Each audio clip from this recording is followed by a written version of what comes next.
I'll cut back, I promise. Maybe you've said that to your family members. Maybe you're a family member and you've heard that from your loved ones. It's a very common statement and intention in the recovery process. But as we already know, it usually leads to a lot of broken promises. And I want to explain why that is, what the intention behind it is, why it normally doesn't work.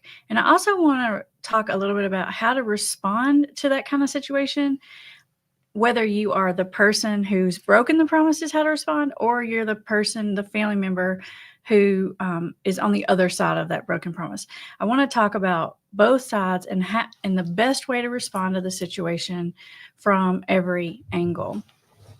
The reason this came into my mind for a video for today is because of a couple of, it kind of came up in a couple of ways this week. One way is in our family coaching group that Kim and Campbell do, there were some questions that they got. And one of the questions that was asked kind of reminded me of, it was around this topic.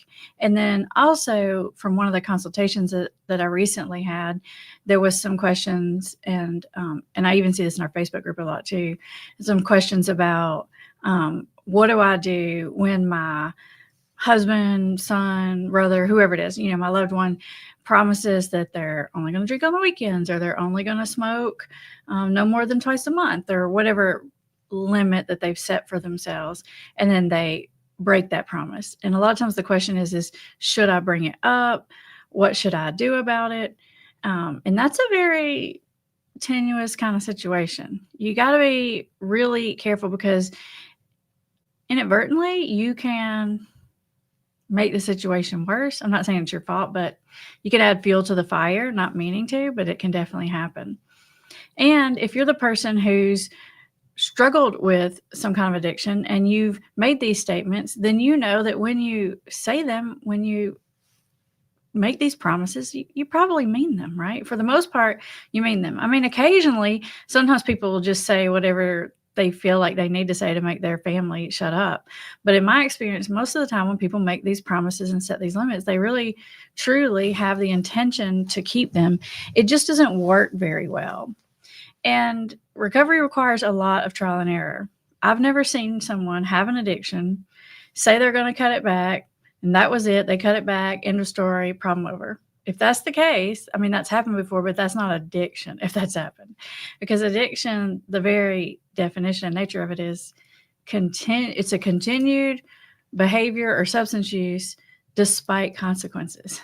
And in the clinical criteria, one of those criteria is multiple efforts to cut back, control, or stop the substance use are unsuccessful. Now, a lot of times these efforts and intentions, they're successful for short periods of time, but ultimately the dam always breaks, bad crap happens, and it ultimately doesn't work in the long term. And it's not because the person doesn't mean it. It really isn't. It's really more about the nature of addiction. It's quite natural for any of us to want to slow down, reduce our use, our behavior without cutting something totally out. Because when it's an addiction, we still have it in our head that whatever this addiction is, does something positive for us. And so we're going to be bargaining, negotiating ways to try to keep it in our lives somehow. The best way I know how to describe it is like trying to deal with a breakup by saying, let's be friends, and putting it in the friend zone. Now, we all know that does not work very well, right? Eventually, one person is going to be liking the other person more, and feelings are going to get hurt, arguments are going to happen, bad stuff's going to go down. Now, eventually, if you're in the breakup situation, you can probably be friends, but not right, initially out the gate, right? So that's what I call when people are trying to cut it back and control it. And I always say, you're trying to put it in the friend zone, and I'm not sure that's going to work. And then people usually giggle because they're like, yeah, the friend zone thing doesn't usually work. That's what I want you to think about when you think about this whole cutting it back thing. The reason it doesn't work is because the simple answer, I'll give you the simple answer, and then I'll go a little bit more in the science. But the simple answer to it is that when you engage in the addictive behavior, whatever that is, it triggers the whole psychological process. The dominoes start falling, and then you want to go all in. So that's part of it, right? So keep that in your mind.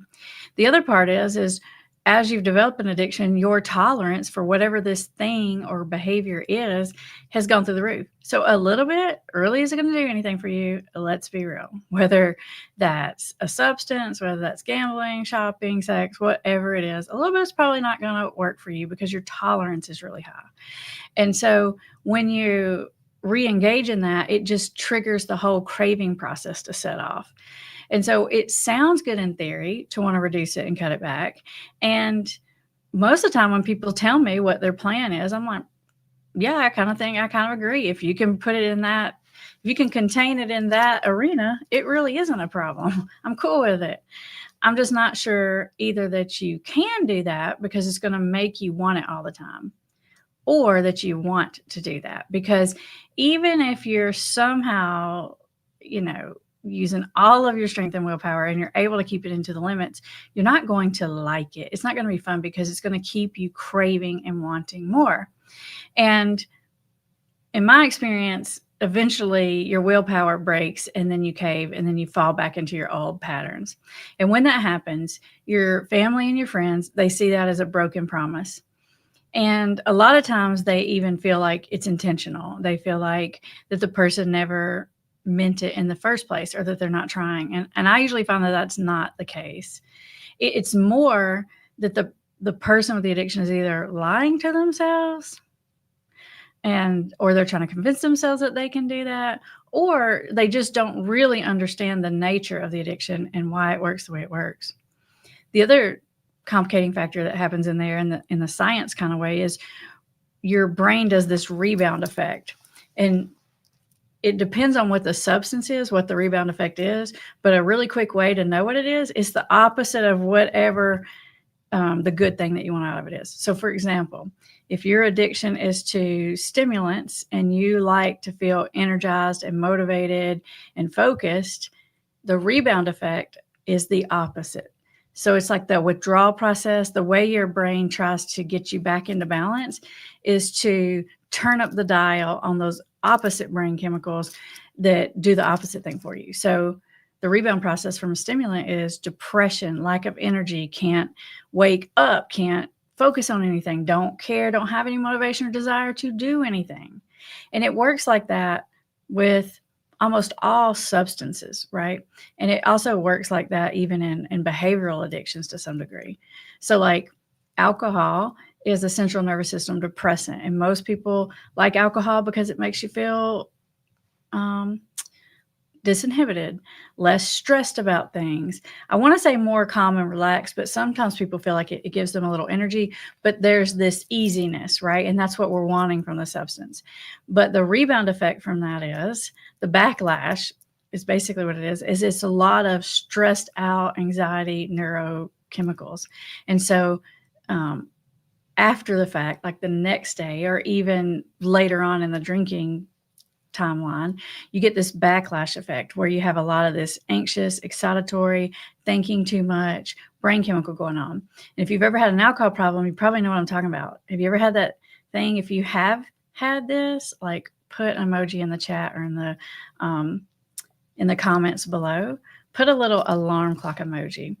Because what happens is you find that you wake up at some ungodly time in the morning, but I call it's really in the middle of the night, like 2, 3, 4, 5 o'clock in the morning, and your head is going 100 miles an hour. Sometimes it can get to the point where you feel like you might even have a panic attack.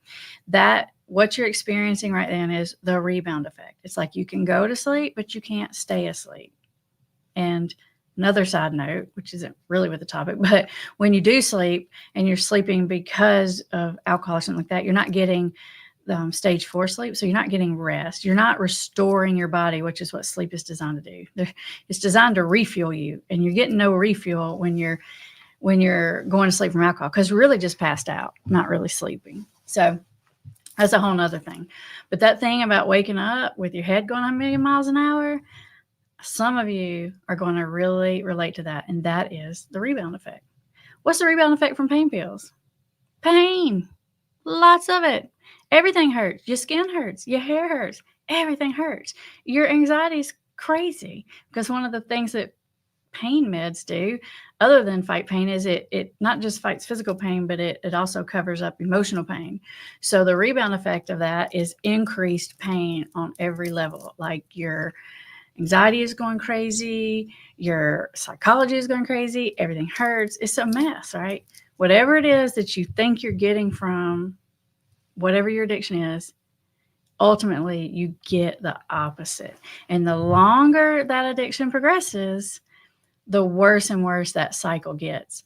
And so when you're far, when you're medium to far into an addiction and you try to cut it back, your brain has put this, because you've done it so long, it's put this whole rebound process on autopilot.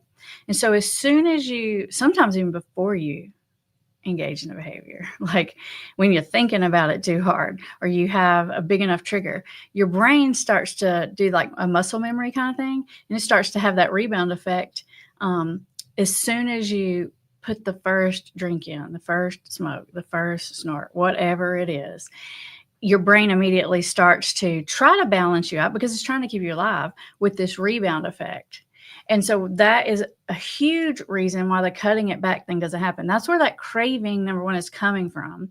And number two, that rebound effect, if your body is used to drinking a gallon of vodka a day and you say, I'm just going to have 2 shots a day, as soon as you, probably before you even drink the first shot, you just pour the shot, okay?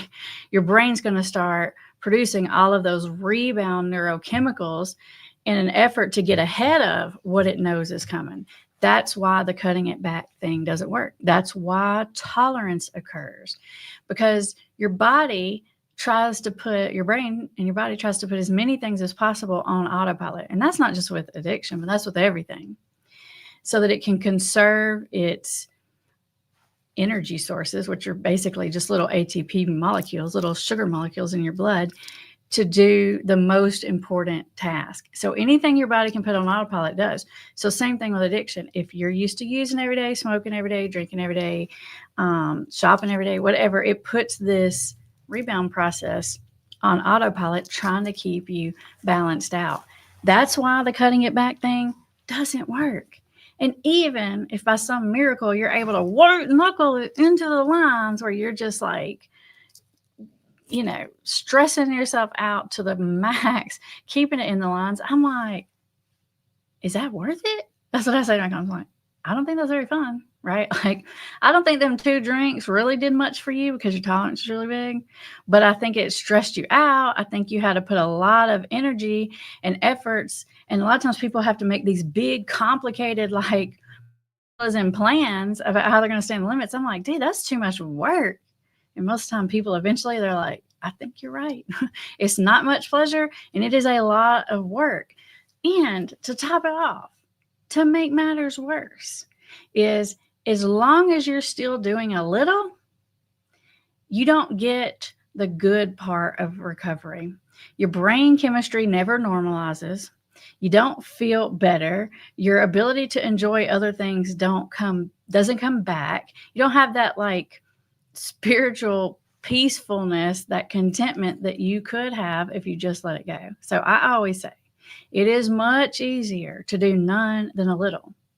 Now, some addictions, that's not really an option. And those are really hard ones, right? Some addictions, like food addiction, for example, you can't just not eat ever, right? It will be easier in some ways to do that because you're re-triggering that cycle every time you re-engage in it. If your addiction is one that you can let go of totally, I am telling you, life will be much easier to just let go of it completely. You will feel better. Eventually, those cravings will go away. You won't even think about it. And when you do, it won't even feel like a craving. It'll just be like a thought that comes in and out. And you won't be held hostage anymore. You will have freedom to put your thoughts on whatever you want to think about, to put your energy to whatever you want to. You won't have to carry around those stupid secrets and that shame that you're carrying around. The freedom that you get from letting it go is just unmeasurable. And so cutting it back 99% of the time doesn't work. And I'm really only saying 99% because I don't know that you can say 100% on anything. I'm not even saying that because sometimes it does. It really just, in my experience, it just doesn't work for people who have addictions. If you could control your use effectively, we probably aren't calling it an addiction, right? This is the nature of it. So let's talk about what to do when that happens. And we're going to talk about this from both sides.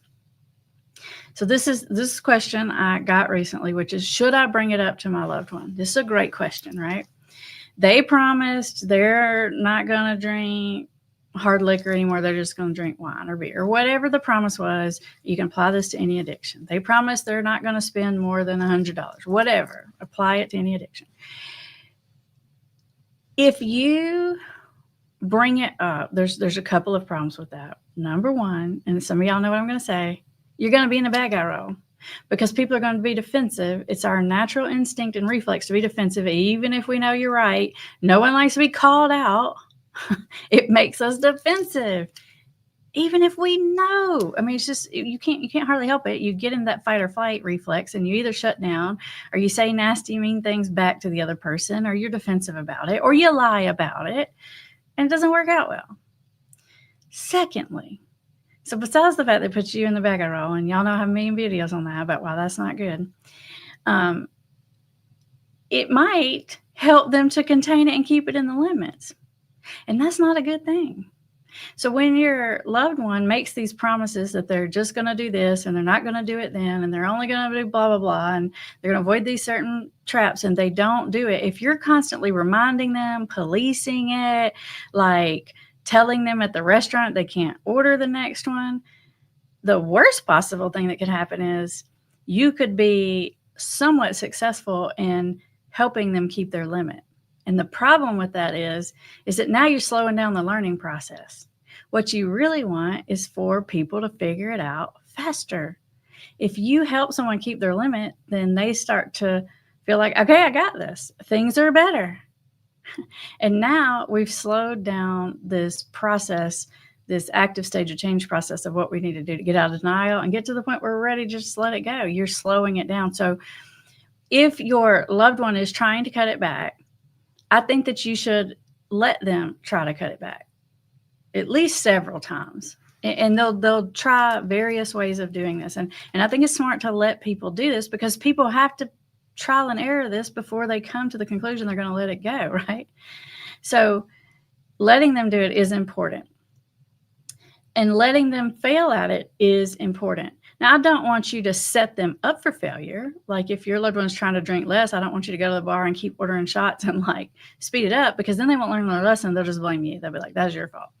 So you can't make it worse for them, but you don't have to fix it for them either. Now, occasionally they might ask you to help them keep it in the reins a little bit. And this is treacherous territory here, okay? Like they may ask you to do things like hold their money, or don't let them get more than this, or stay with them so they don't go overboard, or whatever. And if your loved one asks you to do it, I'm still not even sure it's a good idea to do it. Okay, mostly I say if they ask you to do it and you know that they are not going to turn into some kind of really angry monster person that's going to then be really mad at you for doing what they ask you to do, okay, fine, you can do it if you want to. But in most situations where I see it, and I see it like, I want you to hold my prescription meds and only give me what I'm supposed to have.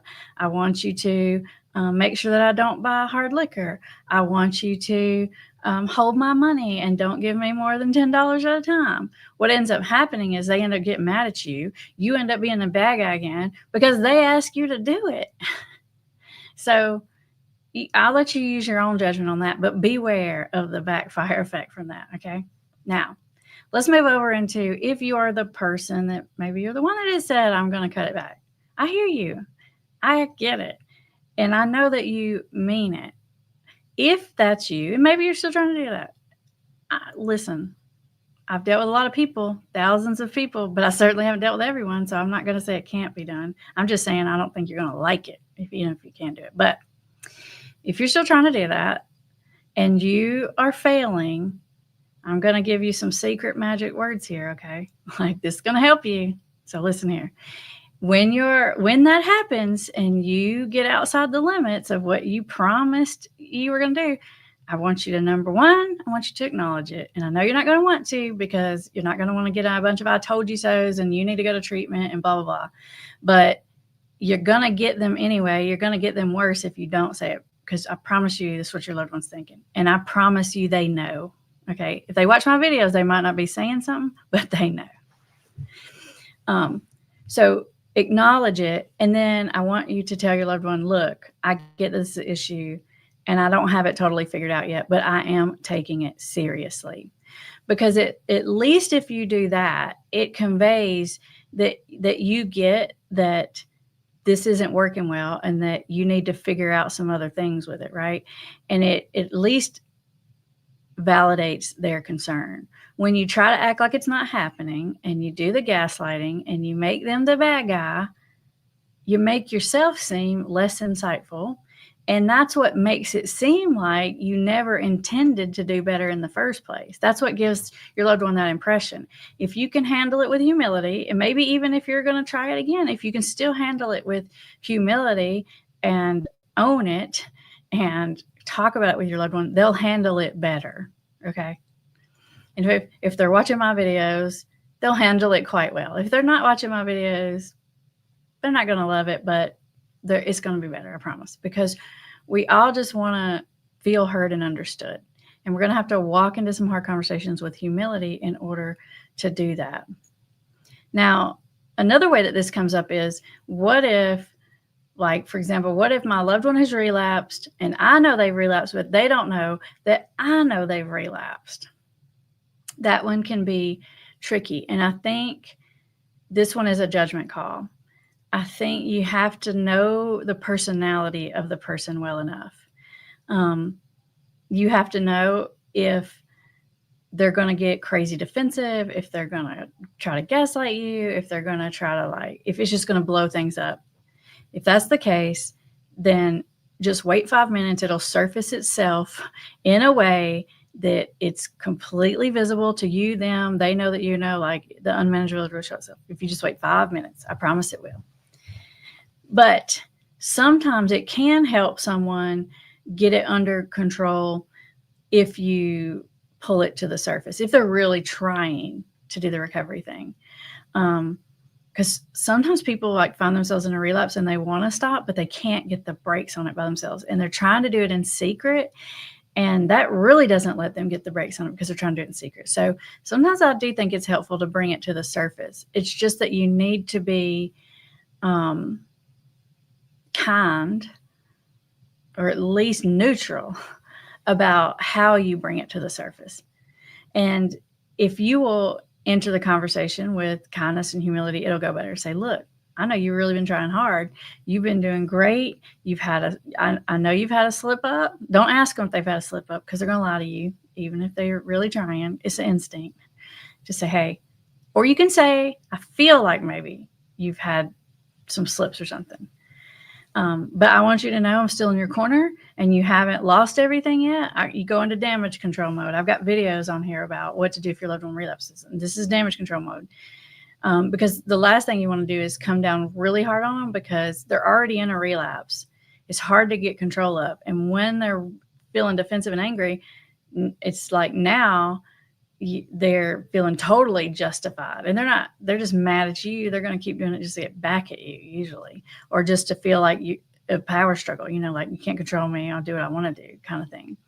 So use your judgment on whether to bring it up if you know, but they don't know that you know. I know that's like 10 layers of complicated, but these are questions that come up all the time, and the solutions and the answers are counter your instinct.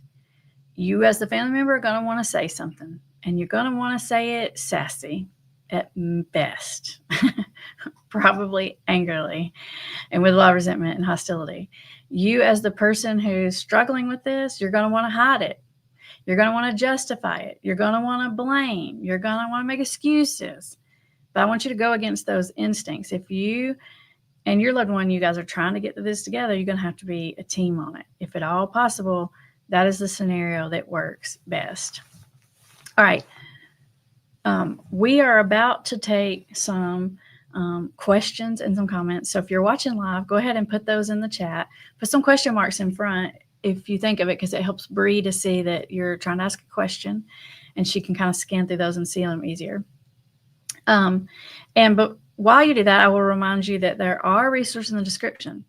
And speaking of that, one of the resources in the description is the Amber AI, which is going wonderfully. Like, Amber AI is working all the time. It's amazing to see all the conversations that are being had.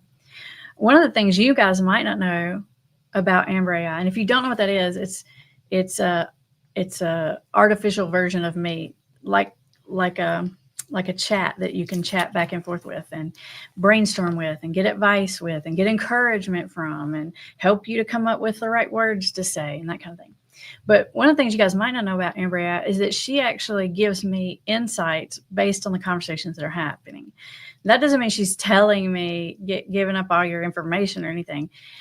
But the AI behind the scenes is sort of, like analyzing all these conversations to find themes and what are the conversations that people are having. And so every few days she gives me new insights, and sometimes I'm like, yeah, I could see that, I could have guessed that. And then other times I'm like, I never thought about that like that. Well, this week, yesterday, I was looking in there and she gave me an insight that I hadn't thought of before, and I thought it was surprising but spot on. And so Amber AI said, she said, some version of the people that talk to Amber AI that are struggling with addiction respond better and are much more motivated by legacy. Legacy is a bigger motivator for people to stop and change than those personal negative consequences, particularly like health. So things like, how are people going to remember you? What's this doing? What's going on with your children? What kind of person do you want to be? How's this interfering with your main purpose in life? Those are things that really speak to the core of people that don't get talked about a lot, but deep down inside really matter to people. And that's a bigger motivator according to Amber AI. And when I think about it, I have to agree for people. So when you're trying to kind of come up with your reasons, maybe you can kind of think about what it is that's important to you as far as your legacy, your values, how you want to be remembered, what kind of person do you want to be. If you're thinking about this from the family perspective, that's a really important thing to remember, because a lot of times what the family does is they want to go from like a health perspective. And if a person's health is really important to them, sometimes that's a big motivator and it helps. But most of the time, it doesn't. And the reason why is because we all know that it affects our health badly. Any addiction does. But usually the way it affects our health badly is kind of slow over a long course of time. It's really just easy to ignore. So the whole like showing the pictures of the black lungs and the studies and the this and the that, I find that it's not usually very effective at all. I call it like a scare tactic. Occasionally, if somebody is very, very focused on health, that will work. Or if they get like a really bad doctor's report and it's not just theoretically bad for your health, but clearly it's not good, that will work. But these deeper, more spiritual aspects tend to resonate with people a lot more as far as motivators. I don't know. I thought that was interesting. Do you guys think that's interesting? I kind of thought that I had to agree, but I never thought about it that way. So if you're interested in Amber AI, the link to that is in the description. And then also all of our other services, like our family coaching group, like our recovery coaching, all that kind of stuff. It's there. Let's take some questions and some comments. Bree, what do we have? Can you explain the term kindling? I don't think I'm familiar with that term as far as an addiction recovery. I mean, I could kind of guess because I know what the term means, like in a general sense. But I don't want to try because I'll just be guessing. So somebody else, if you know that term, put it in the chat or the comments. Like, help us out. Help me out here. I'm gonna do the phone a friend thing here. Ask you guys to help. I don't know. Ashaya says, he relapsed. I don't know for sure if he did stop. Now I'm done. I just left it to himself. I don't care what he does. He thinks he's not getting support. Everything is my fault. How to deal? So basically, he had a relapse, and you're at the end of your rope, and you're just like, that's it, I'm out. I don't care what you do. Do what you're going to do. Well, I guess in some ways he's right. He's not getting support. But I'm sure that you've been supporting for a very long time. I'm sure that you didn't just throw your arms up in the air at the first sign of trouble. And so this is a manipulation tactic. It's a way of putting it back on you. It's a guilting tactic. And I wouldn't fall for it. Jane says, one of my closest friends just admitted to me today that she's an alcoholic. She approached me with a lot of courage and vulnerability. I want to make sure I best support her through this very early stage.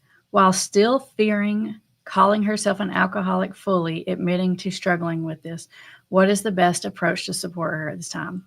Such a great question.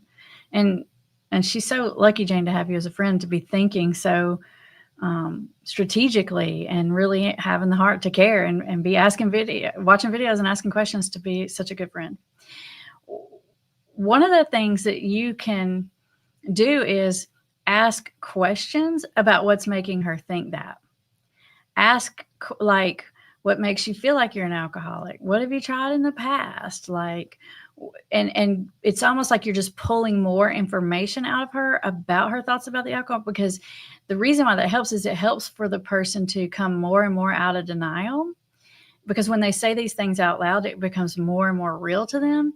And when you're asking them questions like, what have they tried before? What works? What hasn't worked? Like, what do they think would help? You're helping them get clarity on these things. So just asking questions and being a good listener is the most helpful thing that you can do.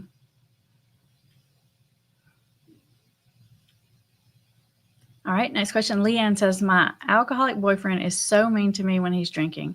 I feel so sad with my life. He has been drinking for 2 weeks straight, not eating and not taking his daily medications.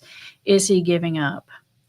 It sounds to me like he's in such a bender. He is probably like in blackout zone, and blackouts where it's like he may be awake, but he is not driving the boat anymore. My guess is he's so far in it, like especially with alcohol, because you really just, your filter turns off, your ability to make decisions goes down, that he really can't get the brakes put on it at this point. Something's going to have to intervene, whether that's, he's going to have some kind of wake up call. Something's going to have to happen to get him to see what's going on. I don't know that it means, I guess in some ways he's given up, but in other ways I'm saying if he's been drinking that many days straight, I don't even think he's checked in enough to make a conscious decision about it. Kristen says, I'm almost 2 years sober. Your videos are so insightful, and your Rottweiler on a leash analogy has stuck with me for months. That's awesome, Kristen, and congrats on 2 years sober. That's amazing. Tell us in the chat like how you did it. Give us some advice. A major way that helps keep me sober is to remember that when I enjoy it, I can't control it. And when I control it, I can't enjoy it. It's just not worth it. Man, that was beautiful, Kristen. Spot on. Such a better, more succinct way of saying it than I said it, right? Like, I'm like, you might can do it, but you're not going to like it. Like, controlled use is not fun. Why do it? It takes a lot of work. I'm 100% with you, Kristen. What else advice and feedback do you have for us? We want your wisdom. 2 years is very impressive. Linda says, my BF was sober for almost 2 years and relapsed. He's been drinking 9 beers a day now for over 2 years and is proud that he's not doing 16 plus like he was before. He has never been saying he needs to cut back. He recognizes the negative impact, but doesn't know how to relax or enjoy at the end of the day. How can I support him? Well, I got to be honest with you, Linda. My first thought was to be skeptical, not of you, but of him. Like, to say, I doubt he's sticking with the 9 beers, like super flat. Like, maybe he is. That was just my first thought. But you got to remember, I deal with people who struggle with addiction, so I immediately get skeptical. So I don't know if that's true or not, but I'm doubtful that he's sticking with it. The thing that I would want this person to know, if they were my client, Linda, is I would want them to know that the reason that it's the only way that they can enjoy and relax at the end of the day is because they have an alcohol problem. It's that rebound effect that is causing them to feel so anxious and high strung and irritable and uneasy and discontent, all of those things. It's because of the rebound from the alcohol. And so that's another reason why I'm so doubtful about this very consistently sticking to the 9 beers. Maybe he's drinking less, but he's continuing the cycle of the rebound effect. And if he could break from that cycle, it's not going to be too awful long till his brain chemicals restabilize and he can experience joy and happiness and not have that stress. Like, he needs to drink to relieve the stress of the drinking. Now, you have to be careful how you say that. You have to have your right moment. You can't come at someone in an attacking way. But I feel like once people really understand that, they start to at least think about maybe there's a way out. Dale says, my loved one told me this week that she is getting tired of drinking. She's ready to quit next week. How do I know if she means it or she's placating me?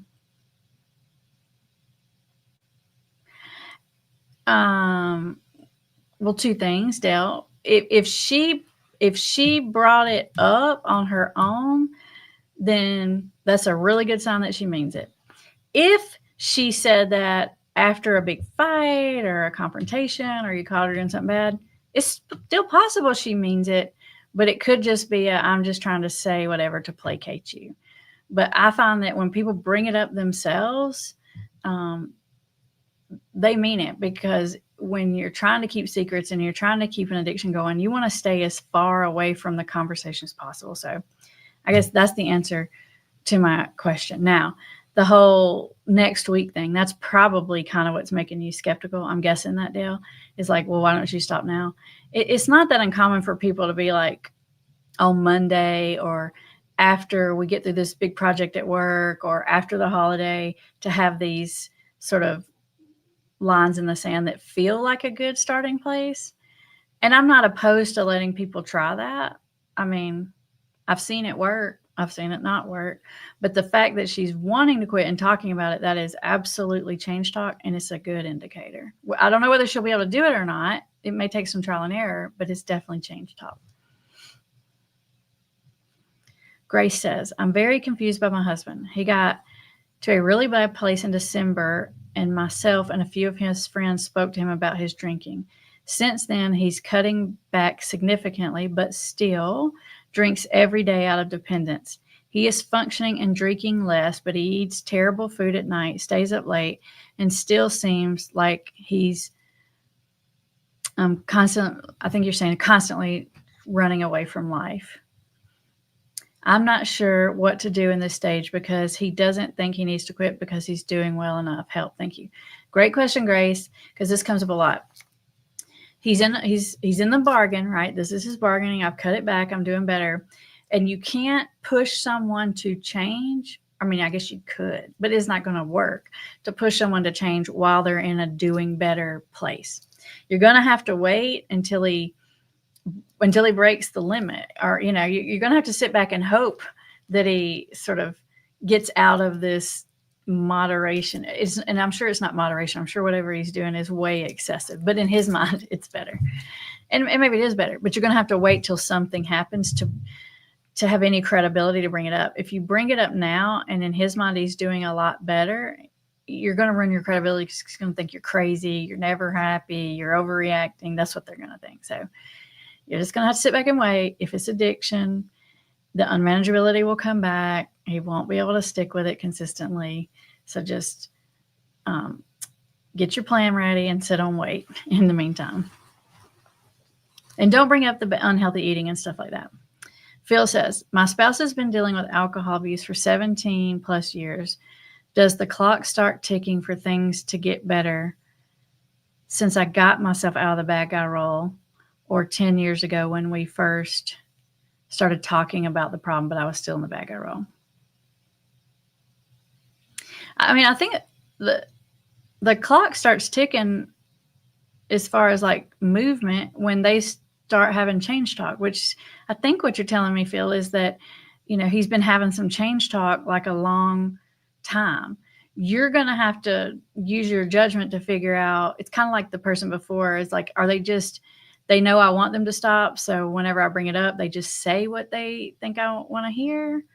Or are they bringing it up like spontaneously, or you get the impression like, no, they're really getting serious.